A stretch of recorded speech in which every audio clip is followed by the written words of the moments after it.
morning. Good morning. Happy Monday to all of you.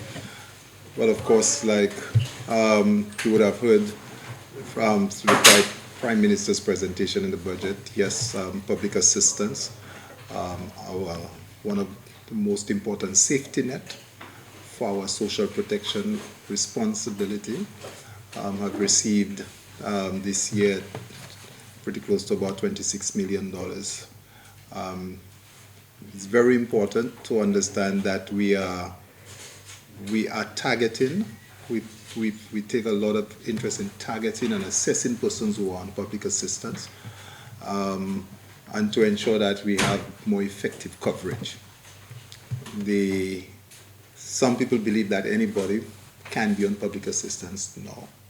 There are a lot of persons who may qualify as vulnerable but would not be on public assistance because of the nature of their vulnerability, and other persons who are competing or who are worse off than them. So we continue to target, assess persons to be on public assistance. We do have persons who are currently on public assistance who are not deemed qualified, but they are placed there in time past.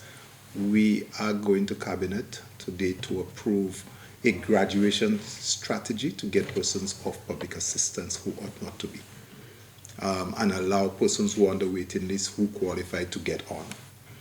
This household support, we are providing support to households.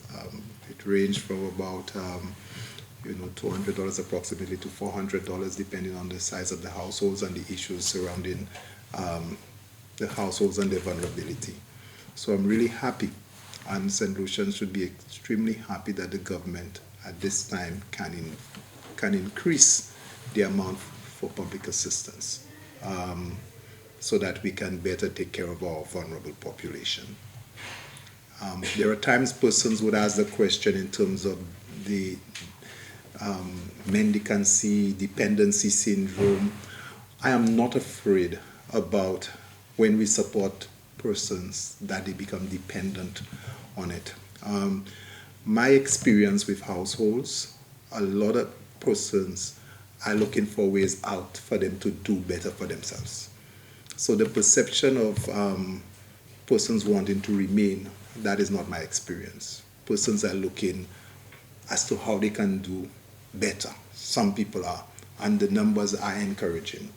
So some years ago, I recalled when we did a survey, I recalled some households, I think it was about 42 households being surveyed. 9 out of 42 households said that they were deemed indigent, but they said they didn't want money. I asked them, what you really want? They said they want a passport. So some people thinking that if they can migrate, they can take care of the problem. So people are very complex in how they see the problems and how they see solutions to the problems.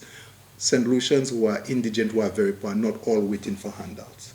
They are very complicated, or they are very complex in coming up with solutions to their problems. You just have to speak with them and assist them in getting ways out.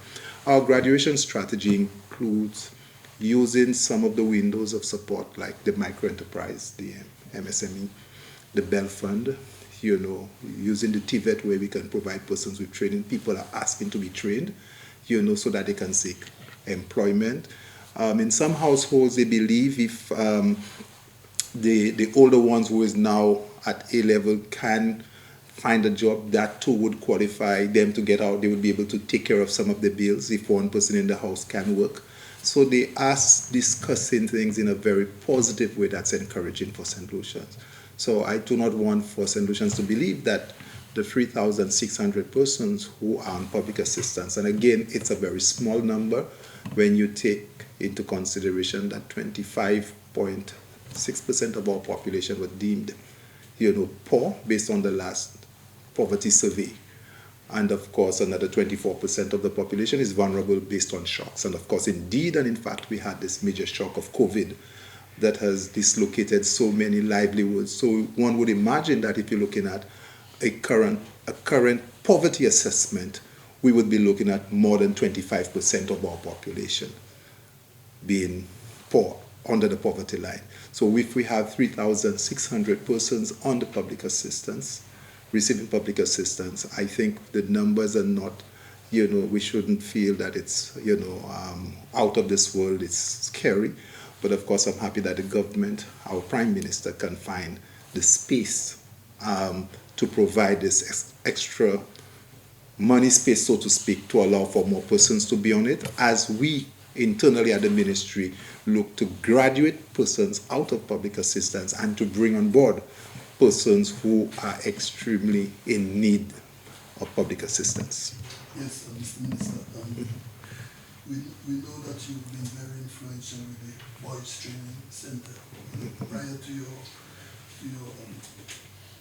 transition, your health condition, you've been spending time with them, putting on input.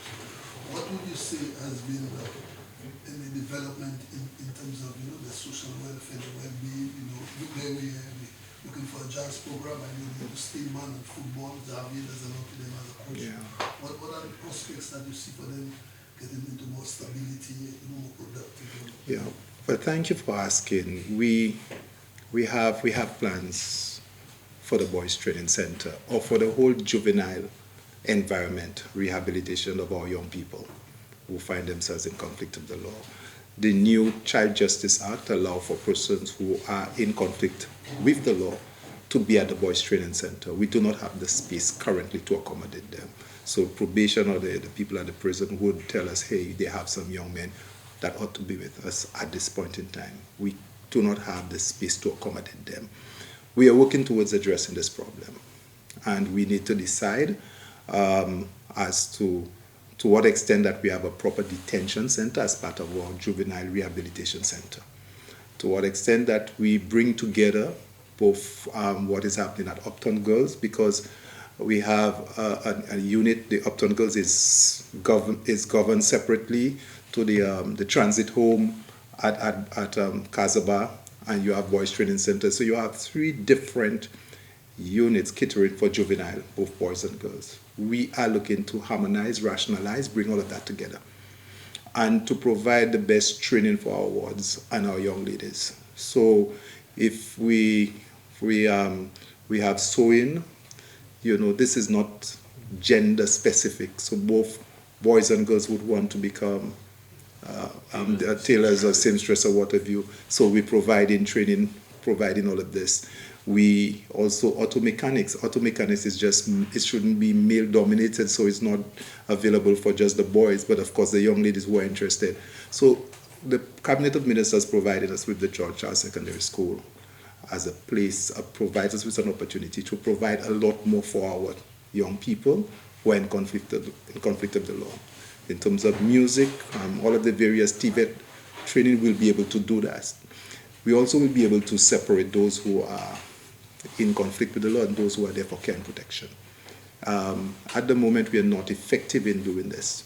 So the separation is not just in terms of the physical space, but in terms of who are serving. We want persons who are serving those who are there for care and protection, and not those who are serving those who are in conflict with the law, so that the attention, the focus, the rehabilitation effort is actually successful.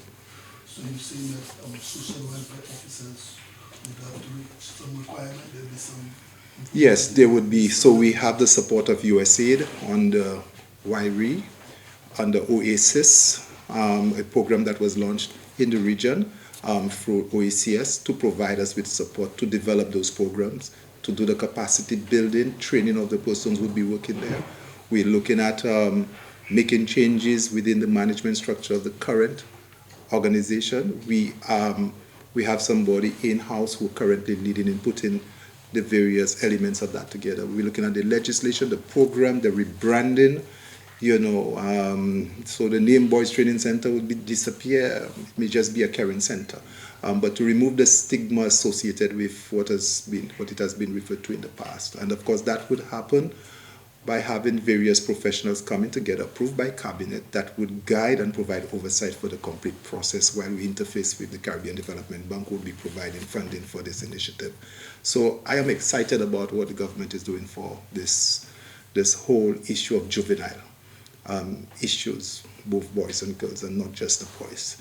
So expect there to be one institution, maybe hopefully a statutory organization, as against having 3 government entities doing similar things, having almost 6 managers, and you may have 5 or 10 girls at the uptown girls, but you have a manager for 10 girls, 2 counselors, then you have an assistant manager, you have 5 at the transit home, you have 2 managers, then you have maybe 10, 15 boys at boys training center, you have another 2 managers. We need to rationalize that. This is a lot of money and you're not getting enough out of that kind of investment. So we're going to rationalize that and ensure that we get a lot more for what the government, what the people of St. Lucia is investing in caring for our juvenile, and have better accountability. Have it also for a statutory organization that you can move quickly with issues and address both human resource as well as other issues associated with the operations of the centers. Sorry to bring it back to the public assistance program, but I know some time ago there was made some mention about some operations manual to improve efficiency and these sort of things. Yes. I know sometimes there are payments and the timing and then the different ways of facilitating those payments. So I know we've just received this, the largest allocation that we have, but what are the works ahead in terms of improving getting that money to the individuals maybe when they need it? Absolutely, you're correct. Very, very important that the operations manual, in fact, to the cabinet, hopefully, I hope that it gets approved, but we're dealing with the whole issue of our social protection policy. That document is completed, and of course, it's supported by the World Bank. And what happens once cabinet approves this, the bank will give to the government of St. Lucia $5 million US, 500,000 US dollars. The second component is the operations manual for public assistance and for social protection. That doesn't require cabinet's approval. It's at the level of the ministry, but once it's done and it's endorsed by the World Bank, again, we will get another $500,000 US into the treasury. So today we have in cabinet the social protection policy in its complete form, so that cabinet will give its endorsement, and hopefully end of financial year at the bank, June, we will get going into our treasury. So we are working with the bank, and there is that co-responsibility. As we do our part, the bank is saying, well done, here's some money for doing this. So our operations manual, certainly as we revisit how we do public assistance, I think is critical. We really want to, in everything we do, we think of how to uplift our people, in how you provide them with the resources, the little, what you call kakada. And hopefully you would want them to be able to use an e-card, or as against, queuing up at the town hall and giving cash and what have you. We're now in 2023. But some of our people, they want to remain, some of our senior people love the cash, They have no confidence in that plastic thing you give them and tell them, and they have in doubt. So when they have the money in their hands, it's must have money, So you're dealing with our people and our Lucian, ways of, how quickly we move into this whole digital world. For some of us, we are still aliens in it. Myself having some little challenges with the phones at times, and I have to seek guidance from my children. So I understand why we need to be patient with our senior people that we serve, and hopefully we will get on, in the long run, in terms of doing things differently. But my own vision for this, I would like to see the time when persons who are receiving public assistance, this is done through some e-card, through the bank, and they are all in the bank financial system, and they swipe their card and it's there, as against having the difficulties of doing actual cash transfer in a time like now. Just one thing, I think it's coming up on almost 12 months or a year, ever since your ministry struck an arrangement with Flow. Yeah. The ICT service, up to 5,000 households are eligible at the time. How is that program going and benefiting those? Yes, it is going on. Not moving as fast as we would like it to, but as I speak, I know that I do not have the actual numbers, but persons are making use of the $20 monthly Flow bundle. And what Flow has also done with this is that they going through the homes, they recognize that even when the government has made devices available to some households, that not every child, there are a number of children without. So Flow has again increased the number of available devices, of about 1,000 to complement what government is doing, which we welcome, in terms of providing these devices in homes where they are putting in the Flow bundle. So that is going on very well. One more question. Well, the hurricane season is coming up. I know some of the communities in your constituency, we know that this is flood prone. Any plans ongoing or coming up to deal with, to mitigate against flooding? Yes, well, the usual pre-hurricane works, I'm expecting that to roll out by the Ministry of Infrastructure. It's an area that I'm also concerned about. I have deep interest in from a technical standpoint. That every year we have to spend large sums of money removing silt, and when the heavy rains comes, most times you still cannot even appreciate the investment made. You still get the flooding, and I know the people in this part, especially in the Crown Lands Bexar area, would like to see something that's done, that can really alleviate or reduce the impact of flooding on these communities. So I am thankful that we have the resources to do some mitigating works, but I am looking down the road in terms of new bridges being built in that part of Crown Lands to lift this bridge higher, that you do not have this inconvenience every time you have heavy rainfall. So that is a matter that is currently being discussed, and I'm hoping one of these days that we can realize this. The issue of the population being sensitive, I noticed some people have, notwithstanding the experiences of flooding over the years, even with small shelters, they have chosen to remain in certain locations and just build back, repair or clean and move on. So they are making that kind of decision. Whereas we respect that, we also being very vigilant on new persons who are building currently and speak with planning to avoid persons to just establish on the riverbanks, and it becomes a cost to government every time there's heavy rainfall to address these issues. All right, thank you very much, Minister. Yeah. Well, first of all, we've started the process of looking at wages, looking at people's income. You may know that last year we formed a review of the minimum wage. We've changed that slightly in that we want to have a minimum livable wage. The legislation speaks to a minimum wage, but we think that we speak about a minimum livable wage. I understand that the Commission has its report.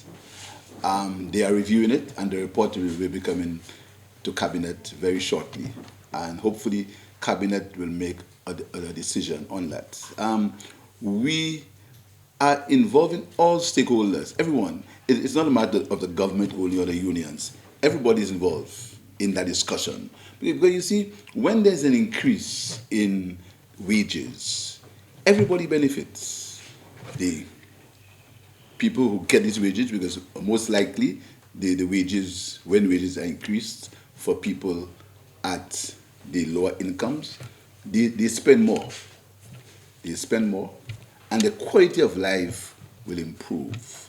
So we're very excited about it, and we hope that we can get a joint agreement. Everyone can agree, so we can have a wage that will not be a disincentive to investment, but will improve the quality of life of the people of St. Lucia and lead to wealth creation.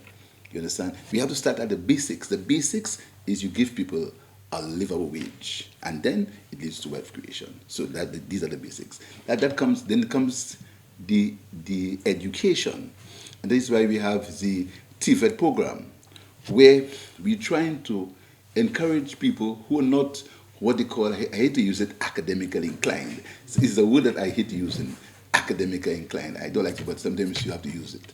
And we can train them so they can get, particularly young people. And talking about young people, we're very excited about the youth economy. I don't know if you have been following it. It's been doing extremely well. It's been doing extremely well. We got a review by the CDB, and hopefully we should get some funding and from the CDB. Hopefully, I'm waiting for that. And then, but we're very excited about the youth economy. So it shows how, again, wealth creation. Young people who become entrepreneurs, who will expand and who will employ more people. So all in all, the future looks. The custody suites, we speak about crime. We're very concerned about crime. But one of the basic problems is when you arrest people, you must get somewhere to put them. The last government destroyed the custody suites, and no one has accounted for it. Why would you destroy a holding cell, a holding place for people who are arrested? We started working it, and hopefully we should get the custody suites in the next 9 months, which should help the police as far as being able to detain people when they're arrested. Because right now, if you arrest somebody in Cash Streets and you have to bring him to Marigot, Ancillary, Denry, as far as suffrage, hold him. Or just release him. You understand? And these are the short-sighted things that happened. And we're paying for it. These are the short-sighted things. You destroy a building with absolutely no care in the world, not knowing where you'll house the people. That's a problem. But we're happy in that. And I'm talking about police who work on the Vieux-Fort headquarters, starting as we speak. And notice the Crozet police station has been demolished. Work is going to start. I've been told that the architectural drawings are ready. We should go to planning next month. So we should start work there very soon. So we get the infrastructure for the police together.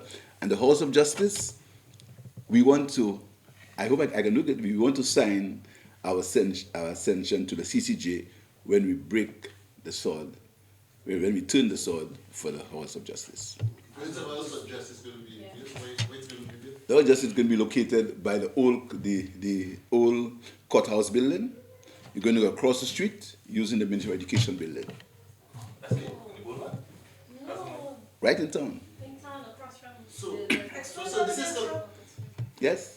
so it's not going to be, so the location that they had before is not going to be used for? But we discussed that many times before. The police objected, and as usual, we are government that listens. So what you're saying, the new Court of Justice will be built where the former Courthouse and going across the street.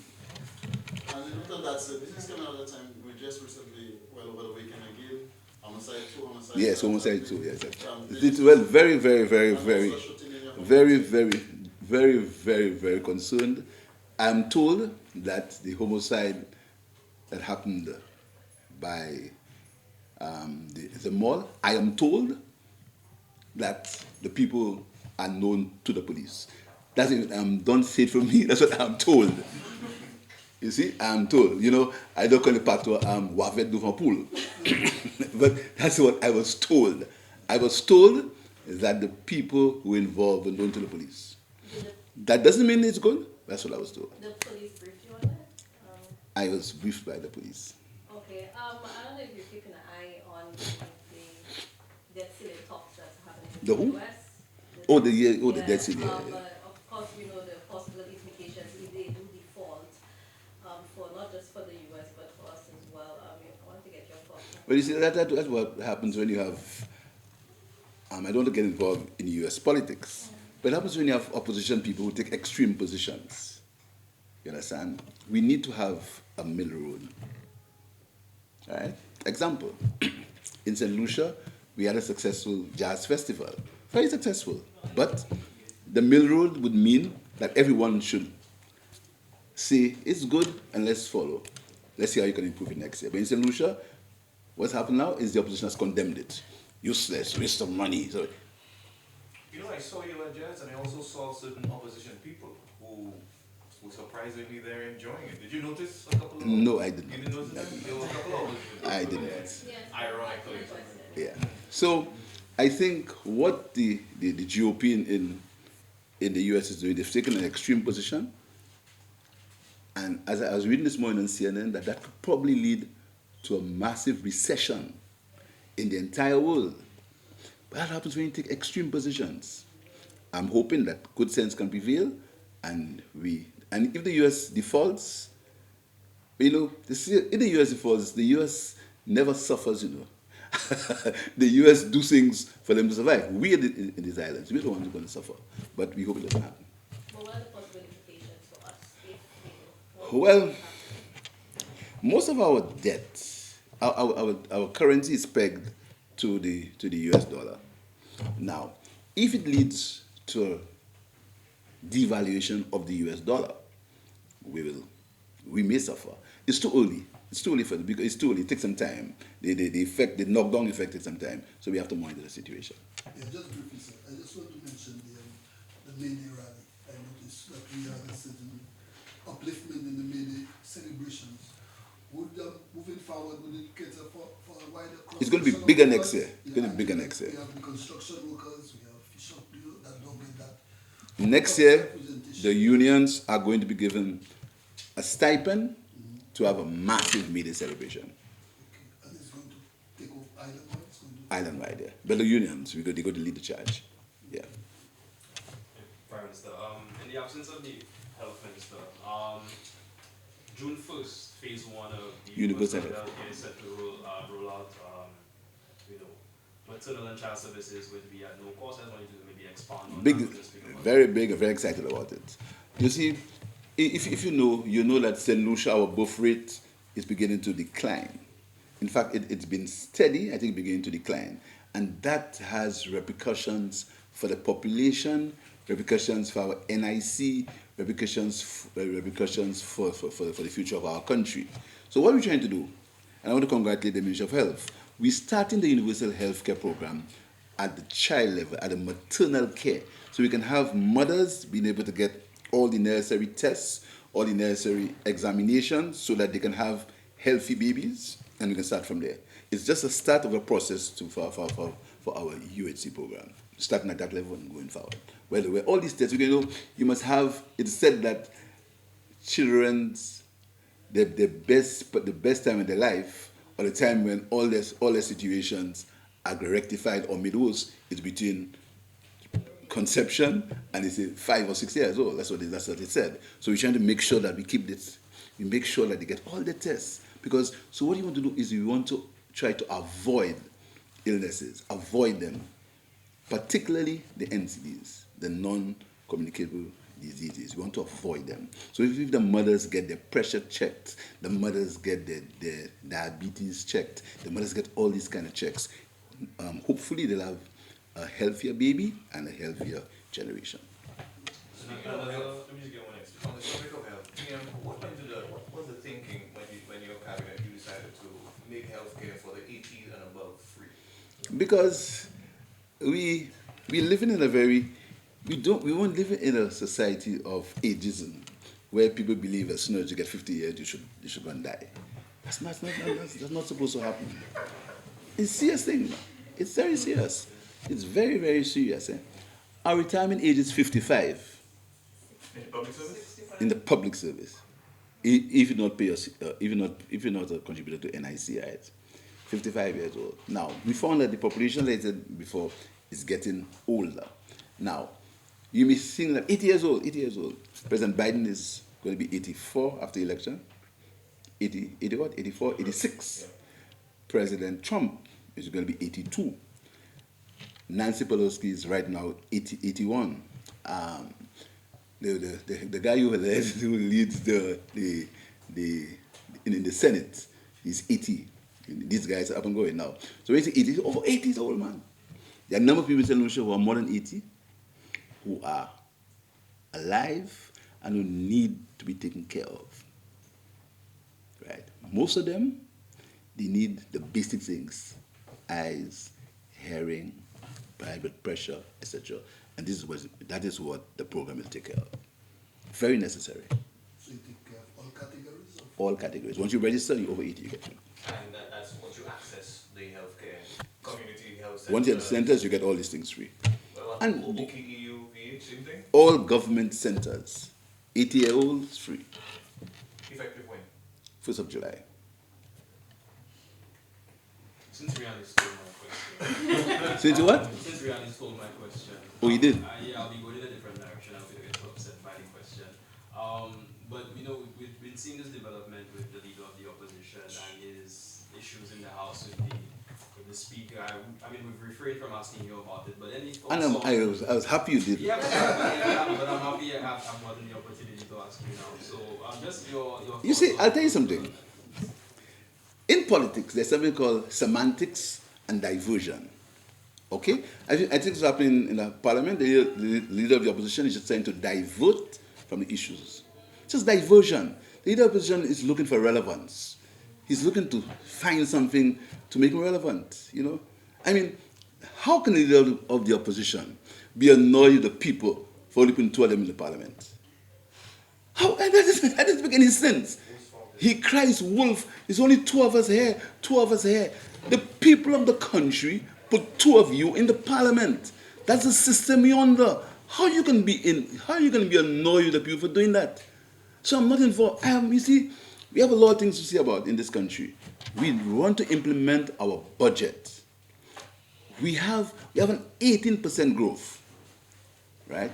We may not have the same growth this year, but hopefully we should have.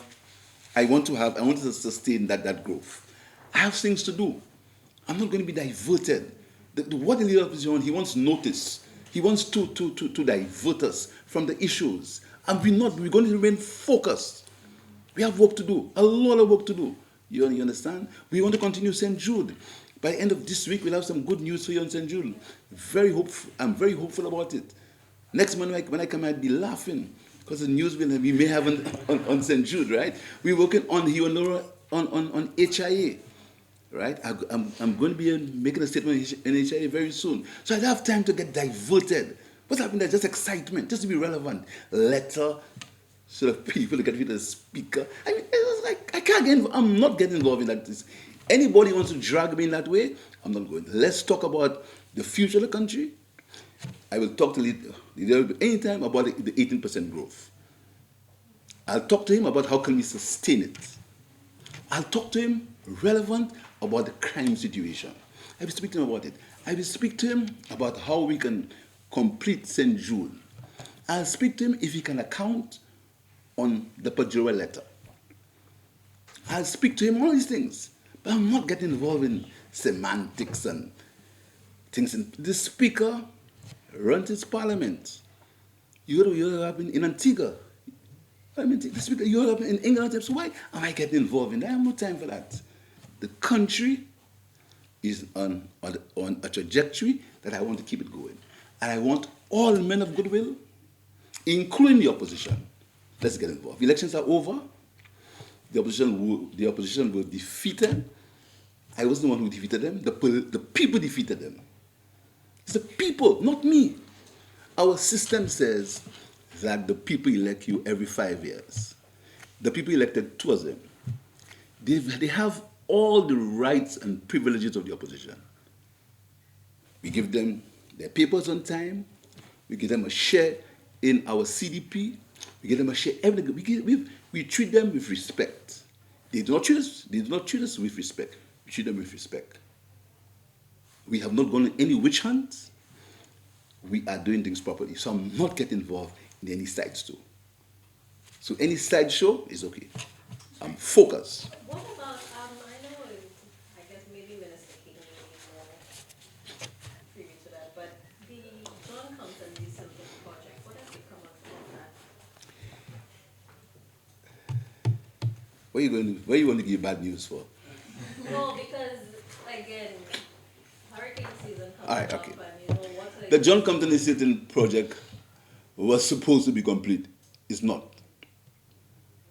I guess these are the things the opposition should account for. Should tell us why it's not complete. Tell us why you spent all that money. Why? These are the conversations I want to have with the opposition. Not conversations about behaving child in the House of Assembly. These are the questions. And you asked a good question. Very soon, we've commissioned a report. The report is going to be public in a very short time. And by the way, give you some news. The special prosecutor, his application is before the Legal and Services Commission. Okay, so that report from there, what happens after As soon as you get it, the AG will decide what happens to it. The Silton project we're talking The about. AG will decide what happens to the report when it's. But So we've it commissioned the report. I understand the report is complete. You see, I tell you something. I hope you note how we did things.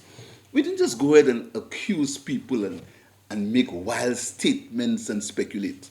We were systematic. All the issues, reports have been commissioned.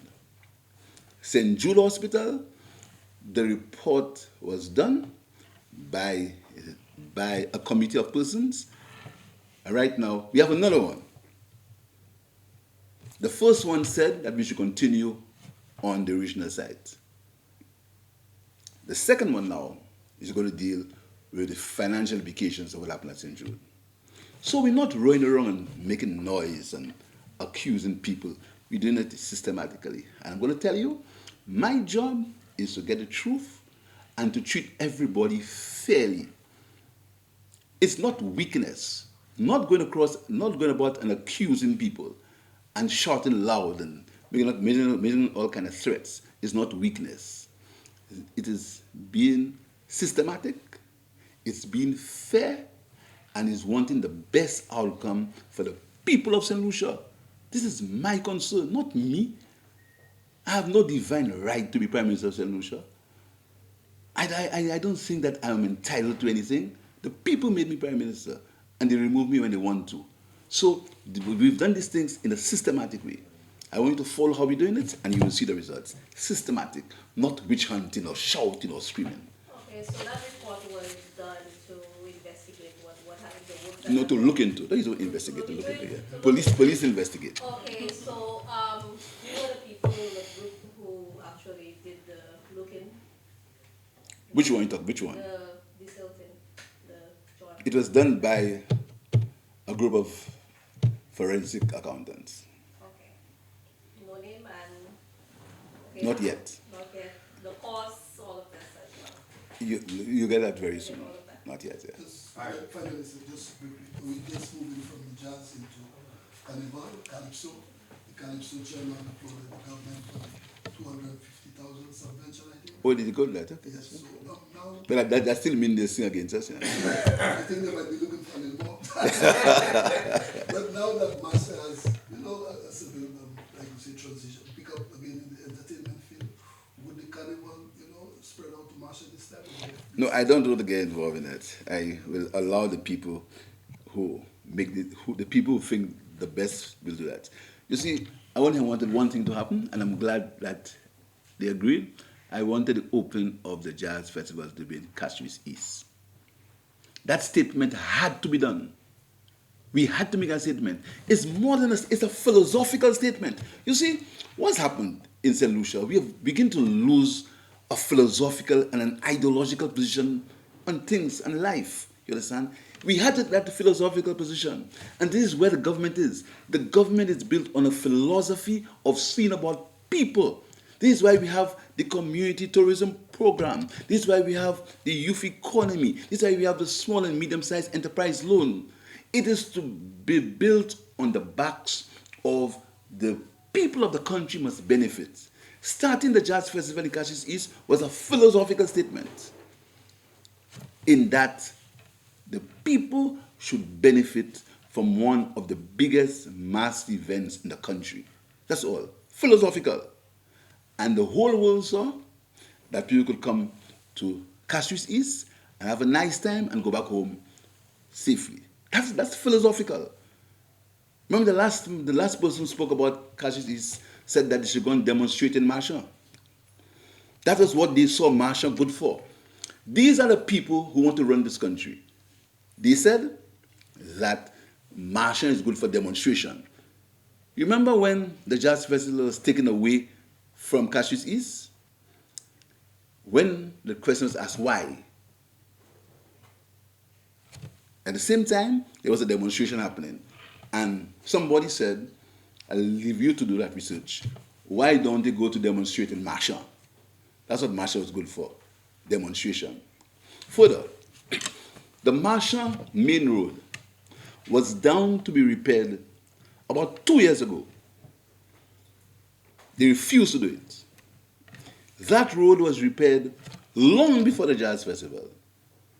But but the question is, oh, you repair the road because there's jazz in Marshall.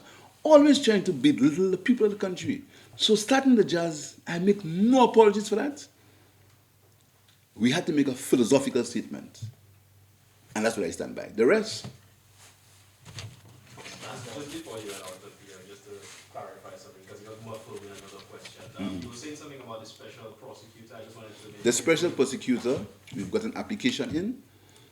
The person, the choice is going to be made by the Legal and Judicial Commission. That's what we're waiting for. It's not chosen by me. It's chosen by the JLDC. Were they both local and regional applicants, or? They're both local and regional. Okay. Oh, by the way, before you go, I think that your tenure as chairman of the CDB Board of Governors might That ends. In fact, we have a big meeting of CDB in June, and my tenure will come to an end. So I hope we can end with a bang. Okay, thank you.